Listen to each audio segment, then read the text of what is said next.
લ્યો બોલો, હવે તો સરકારે તો દિવાળીના દિવસે પણ ગાઈડલાઈન બહાર પાડી છે. રાત્રે 8 વાગ્યાથી 10 વાગ્યા સુધી 2 કલાક બધાને ફટાકડા ફોડવાના, અને ઘોંઘાટ વાળા ફટાકડા નહીં ફોડવાના, જેનાથી પ્રદૂષણ થાય છે. એની ઉપર નિયંત્રણ કરવા માટે આપણે 8 થી 10 એટલે 2 કલાક ફટાકડા ફોડવાના.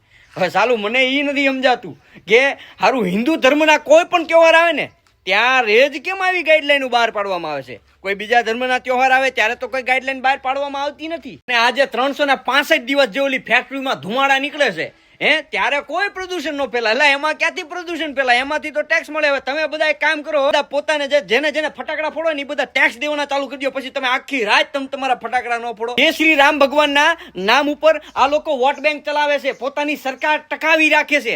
જ્યારે એ જ શ્રી રામ ભગવાનના આ દેશમાં જ્યારે શ્રી રામ ભગવાનનો તહેવાર આવે છે ને ત્યારે આ લોકોને વચ્ચે ગાઈડલાઈન આવી જાય છે. હવે આ તો ઓલા જેવું થયું કે આડે દિવસે રામ રામ અને જ્યારે દિવાળી આવે ને ત્યારે પ્રદૂષણ નામ. વાહ રે વાહ. હવે આ બાબત વિશે તમારું શું કેવું છે ખાસ કોમેન્ટ બોક્સમાં અવશ્ય જણાવજો, અને પોતાના 5 થી 10 મિત્રોને આ વિડીયો શેર કરી દેજો.